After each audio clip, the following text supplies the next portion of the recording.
돈 버는 부동산 시간입니다. 우리가 흔히 그런 표현들 많이 쓰죠. 가장 동트기 바로 저녁이 때가 동트기 바로 전에 어둠이 가장 어둠이 짙을 때라고요. 마찬가지입니다.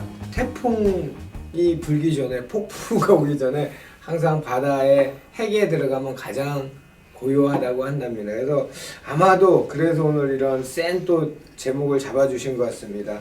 오늘 제목은 태풍 전야 서울 아파트값. 도대체 서울 아파트값이 어떻게 튈 거라 판단하시기에 이런 제목을 주셨는지 이분 모시고 얘기해 보겠습니다. 주식회사 도시화공간 곽창석 대표님 나오셨습니다. 안녕하십니까? 네, 안녕하세요. 아유, 우리 곽 대표님이 제목 너무 좋아요.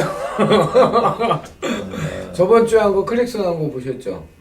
예, 봤어요. 저는 아마 곽창석 대표님하고 둘이 아마 오래 살 겁니다. 자, 여러분들의 관심이 정말 대단하십니다. 불과 뭐 한 일주일도 안 됐는데 3만 조회수가 가까이 조회수가 왔다는 거. 저희 찍은 거에 비해서 기간 대비는 굉장히 빠른 반응이고요. 그거는 그만큼 아파트나 내 집 마련에 대해 지금 정보가 궁금하다는 얘기죠. 그렇겠죠. 본인들이 마음에 안 들면 욕할 거고. 근데 지금이 좀 소강 상태고 침체기인데도 네. 관심이 많은 거 보면은 뭐 관심이 멀어졌다기보다는 그렇죠. 지금 이제 그 굉장히 눈치 보기 장세가 심하고 상당히 이제 미래에 대한 관심이 많다는 얘기죠.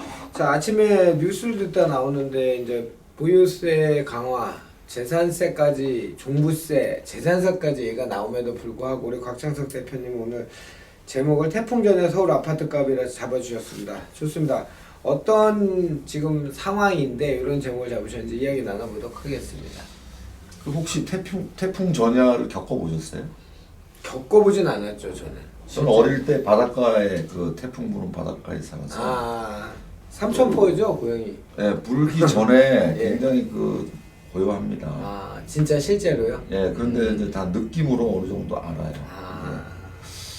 지금 서울 아파트가 비슷한 것 같아요. 아, 느낌으로. 예. 이제 과거에 작년 올해 걸쳐서 서울 아파트 값이 많이 올랐죠. 예, 예. 이제 파리 대책 이전에 뭐 한 차례 올랐고 이제 파리 대책이 나온 다음에 잠시 쉬었지만은 또 그 이후에 더 크게 한 차례 올랐습니다. 그래서 뭐 최근 1년 사이에 거의 두 차례가 올랐기 때문에 예, 예. 야 이게 이제 더 오를 수 있느냐 뭐 이런 생각을 하시는 분도 계시는 반면에 그렇죠. 시장의 구조적인 측면에서는 사실 그때나 지금이나 별로 바뀐 게 없단 말이에요. 서울 아파트 값이 오른 이유를 한 4가지 정도로 정리를 해본다면은 예, 예. 우선 첫 번째로는 시장에 매물이 없습니다.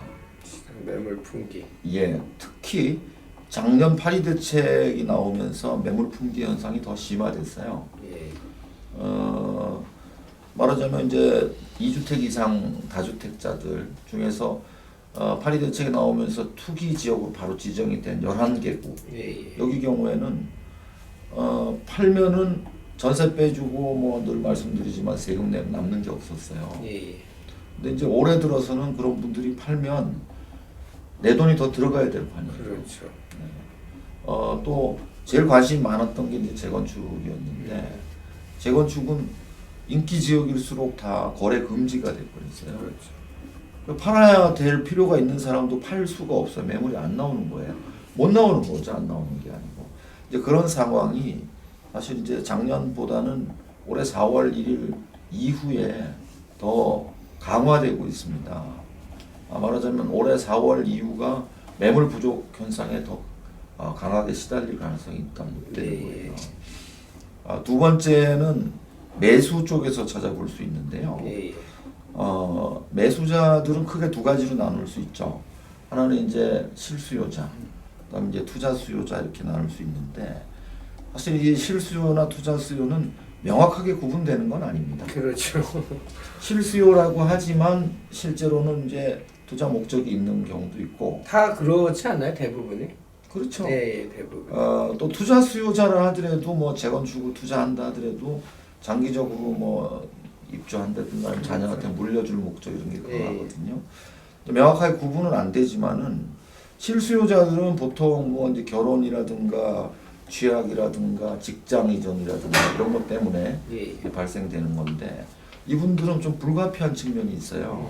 우리가 뭐 밥을 먹어야 살듯이 집은 있어야 사는 거 아니겠습니까? 그렇죠. 근데 이런 실수요들은 꾸준히 발생되고 있다는 거예요.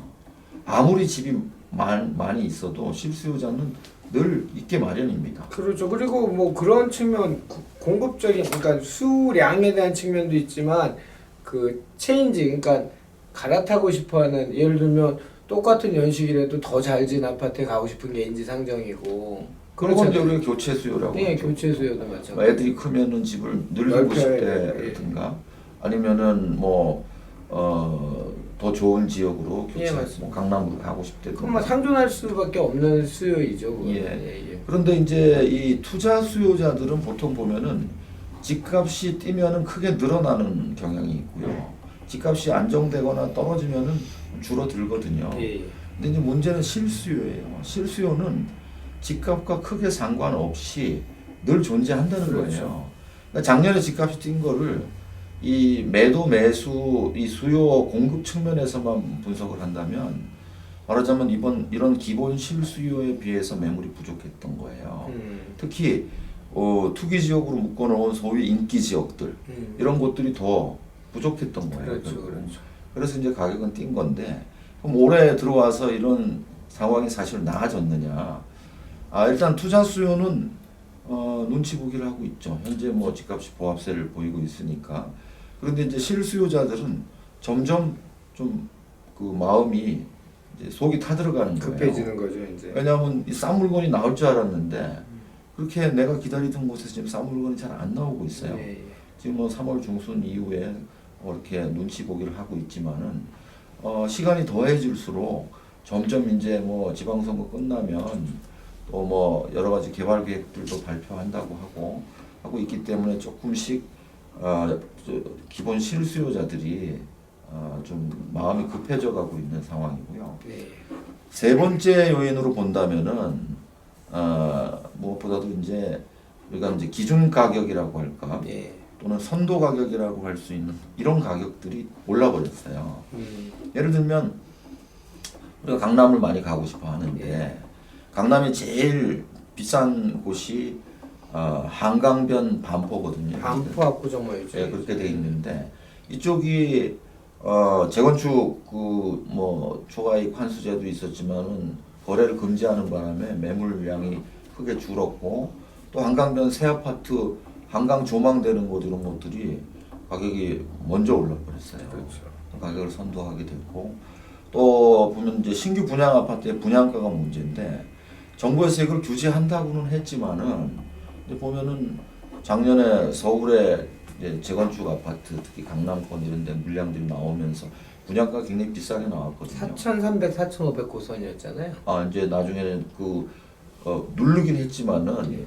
그것 말고 기존에 분양해 놓은 것들 4,300, 4,500에 분양해 놓은 것들이 거래 가격이 거래가 전매가 허용된 것들 보면은 예. 거래 가격이 어마어마하죠. 막 치고 올라갔단 말이에요. 예를 들면 뭐 별로 좋지도 않다고 생각했던 송파 헬리오시티 같은 경우 프리미엄이 엄청나게 많이 붙어버렸거든요. 붙었죠. 이런 게 이제 선도 가격의 역할을 하게 된 거예요. 이런 기준 가격, 선도 가격이 올라가니까 거기 이제 따라서 올라가는 이런 측면들이 있었고요. 또 하나는 네 번째 이유는 뭐냐면은 우리가 이제 아파트 시세를 인터넷이나 모든 매체를 통해서 얼마든지 볼 수 있잖아요. 그럼 보면은 지역별로라든가 또는 아파트 단지별로 이 가격이 다 서열화돼 있습니다. 말하자면 뭐 개포가 얼마면은 대치가 얼마가 돼야 되고 뭐 잠실 얼마가 돼야 되고 반포 압구정 얼마 이런 게 딱 서열화가 돼 있기 시장이 때문에 정해진 거잖아요. 시장이 예. 시장에서 정해진 거잖아요. 그 이제 정보가 발달하니까 점점 이 수요자들끼리 그걸 정해놓은 그렇죠. 가격이에요. 암묵적인 가격인데. 그렇죠. 정화자에서 정한 건 아니고. 예. 그러니까 이미 뭐 그런 것들이 먼저 치고 나가는 것들, 매물 부족되면 치고 나가는 것들이 있다 보니까 예를 들면 뭐 서열이 10만 등짜리가 있고 9만 등짜리가 있는데 네. 10만 등짜리의 가격이 오르면 9만 등짜리는 거래가 없어도 가격이 밀려 올라가게 되는 거고요. 11만 등짜리는 끌려 올라가게 되는 그런 현상들이 있었죠. 이게 이제 가장 큰 네 가지 이유인데 이것 말고도 또 뭐 이렇게 과도하게 언론이 뭐 강남권에 대한 거를 집중적으로 보도한다든가 이런 측면도 있고 또 이제 작년 하반기 이후에 나온 얘기지만은 뭐 분여회 같은 데서 가격 조합을 한다 뭐 이런 얘기도 있는데 그건 어떻게 보면 원인이라기보다는 결과적인 문제로 봐야 돼요. 구조적인 문제는 아니라는 생각이 들거든요. 그래서 이 네 가지 원인에 의해서 지금 서울 아파트 값이 올랐는데 예. 과연 그러면 지금 4월 이후에 이런 프레임이 바뀌었느냐 예. 아니면은 약화됐느냐 강화됐느냐 이걸 보면 이 네 가지 요인 다 약화된 게 없어요. 더 강화됐어. 매물 더 부족해졌죠. 매수자들은 이제 몇 달간 지금 실수요자들 대기 수요 준비를 쌓여가고 있어요. 그렇죠. 뭐 분양가 앞으로 나올 것들 지금 기존에 뭐 분양한 분양권들 가격이 현재 안 떨어지고 있어요. 거기에다가 뭐 서열화돼 있는 거는 바꿀 수가 없는 그렇죠. 대세잖아요. 거기다가 방송에서 막 얘기를 해가지고 지금 뭐 분여회 담합 얘기하니까 그동안 담합을 안 하던 분여회도 따라서 담합을 하려고 그런 일이 있어서 우리도 이렇게 되는 거죠. 그렇죠. 전혀 모르고 있습니다. 아 우리도 그러면 담합해야 되겠네. 우리가 거기보다 못한 게 뭐야 막 이러는 아, 거죠. 그런 거죠. 그래서 사실 제가 이제 작년 파리 대책 이후에 이제 뭐 좀 예측을 해드릴 때 올해 5월 말이나 6월경 되면은 매수세가 다시 움직일 수 있지 않겠느냐 그런 예측을 해드렸던 거고요. 지금 이제 그 시간이 다가오고 있습니다. 이제 지방선거를 앞두고 여러 가지 이제 뭐 개발계획 같은 것도 지금 발표를 유보하고 있어요. 뭐 재건축 이주 뭐 이런 것들이 또 주변 전세 뭐가 상승을 촉발하기 때문에 이주도 지금 다 7월 달로 밀어놨죠. 그런데 이제 7월 달이 점점 가까워 오고 있는 거예요. 그래서 제가 볼 때 지금은 좀 자극적인 표현을 썼지만은 예. 좀 불가피한 측면이 있지 않느냐. 그래서 이 말 뜻은 6월 이후에는 기존 매매 재고주택이든 신규 분양시장이 됐든 한 번 더 또 텐션이 생겨 올라간다는 얘기신가요? 그렇죠. 이제 지금 뭐 올 상반기에 분양 예정됐던 것들 대여급이라고 그러죠. 이런 것들을 또 하반기로 다 밀어놨거든요. 이런 측면이 있어서 매물이 좀 늘어날 수 있는 방향으로 해야 되는데 공급 유인책이 지금 거의 안 나오잖아요. 거의 없죠. 단기적으로 매물도 나올 수가 없고 예. 장기적으로 신규 공급도 될 수 없는 상황이라서 지금 이제 앞으로 방향은 크게 보면 두 가지 중에 하나예요. 예. 매물이 쏟아지는 상황이 되든가 아니면 다른 요인들은 큰 변동이 없을 테니까 안 그러면은 매물이 안 나오는 상황이든가 둘 중 하나예요. 그러면 매물이 쏟아지는 상황은 어떤 거냐면은 결국은 우리가 IMF 외환 위기나 뭐 글로벌 금융 위기 같은 위기 상황을 맞이하든가 그렇지 않으면은 뭐 지금 뭐 세금이라든가 여러 가지 거래 규제 때문에 매물이 나올 수가 없어요. 그러니까 이제 말하자면 폭등각 또는 폭락각 둘 중에 하나인 상황이 되죠. 그러니까 이 너무 얼마나 아이러니합니까? 이 문재인 정부에서 주거복지 로드맵을 만들면서 어느 정부 역대 정부에서 폭등과 폭락을 다 원하는 정부는 없었잖아요. 하향 안정세를 가장 선호하는데 유독 그걸 강조했던 정부 주거복지 로드맵이라는 걸 만들면서 했던 정부에서 결과치가 아직 끝나진 않았지만 과정에서 오화가 나온 게 급등이냐 급락이냐 이렇게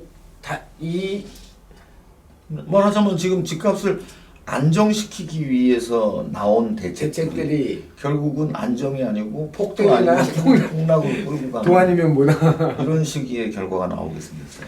좋습니다. 시청자 여러분, 오늘 곽창석 대표님이 잡아주신 타이틀은 태풍의 서울 아파트값입니다. 작년 올 초까지 아파트값, 서울 아파트값이 급등이란 말이 적당할 만큼 많이 올랐죠. 그 이유를 크게 네 가지로 얘기해 주셨어요. 처음에는 첫 번째 시장 매물 풍기 현상, 거래 단절. 두 번째 매수 쪽 실수요자와 투자 수요로 나눠지는데 실수요자들은 이제 마음이 급해진 거죠. 4일 뭐 다주택 중과하면서 가격이 막 나올 것 매물이 막 쏟아질 것 같고 가격이 막 떨어질 것 같았는데 그렇지 않음으로써 실수요자들이 급한 마음. 세 번째 선도 가격 물건의 상승. 그러니까 한강변 쪽, 주로 강남 쪽 이야기죠. 한강변 이 선도 가격 물건의 가격이 상승한 측면. 네 번째 가격이 여러분들 뭐 아시겠죠. 우리 아파트가 거기보다 왜 못해? 라는 말이 바로 이 가격의 서열화, 시장의 서열화라고 보이는데 그 연동됨이 고착화된 이런 측면, 이 네 가지로 나눠볼 수 있고요. 박 대표님 말씀은 그래서 4월 이후에 이 태풍야의 서울 아파트값이라는 프레임을 이제 타이틀 붙인 이유는 이 말씀했던 네 가지 요인들이 감해진 요인이 하나도 없고 더해지면 더해지는 이런 측면으로 봤을 때 거기에다가 이제 6월 이후 7월 되면 재건축 이주세 밀어놨던 것들이 이제 발생하기 시작하고 이러면 물건값이 떨어질 수 없다. 이제 이렇게 정리하면 예, 되겠죠. 그렇게 하면 되겠습니다. 좋습니다. 그래서 큰 방향은 두 가지입니다. 급등하든지 급락하든지. 급등하는 상황은, 매물이 급등하는 상황은, 많아진 상황은 우리가 겪었던 8년, 2008년, 2011년, 12년 요즘 그 외생 변수 등으로 인한 위기 상황이 왔을 때, 정말 던지는 물건이 왔을 때 급등할 물건이 많이 쏟아질 수 있고, 뭐 아예 장기인 물건 라켓 현상이 아까 얘기했던 요인들에서 더 심화된다면 가격은 더 많이 오를 것 같다라고 정리하면 되겠습니다. 예, 그렇습니다. 알겠습니다. 오늘도 우리 도시공간 곽창석 대표님 모시고, 오늘은 태풍 전야 서울 아파트값, 그 저희한테 관심 보이는 분들 한번 지켜봐 주십시오. 저희가 얘기 나눈 것들이 맞아 떨어지는지 아니면 얼토당토 않는 얘기를 하는 전문가인지 한번 지켜봐 주시고요. 한 가지 부탁드릴 거는 부동산이잖아요. 원래 부동산, 움직이지 않는 동산, 부동산이니까 아주 짧은 시간에 변화가 급박하게 생기진 않아요. 저희가 최소 6개월에서 1년 단위로 우리 곽창석 대표님하고 이야기 나누고 있으니까 지켜보시면서 저희한테 관심 계속 표방해 주시면 좋을 것 같습니다. 자, 곽 대표님 오늘 감사했습니다. 뭐 하실 말씀 더 있으세요? 더 하세요. 예, 뭐 구독하기. 구독하기 꼭 눌러주시고요. 우리 곽창석 대표님 세미나 많이 참석하셔갖고 좋은 정보 얻어가시기 바라겠습니다. 곽창석 대표님도 많이 넣으셨는데요. 구독하기 눌러달라. 엄지 착도 괜찮고 척도 괜찮고요. 하여튼 구독하기 하셔서 많이 전파시켜 주셔서 여러분들이 좋은 정보 얻어가시기 바라겠습니다. 다시 인사드리겠습니다. 감사했습니다.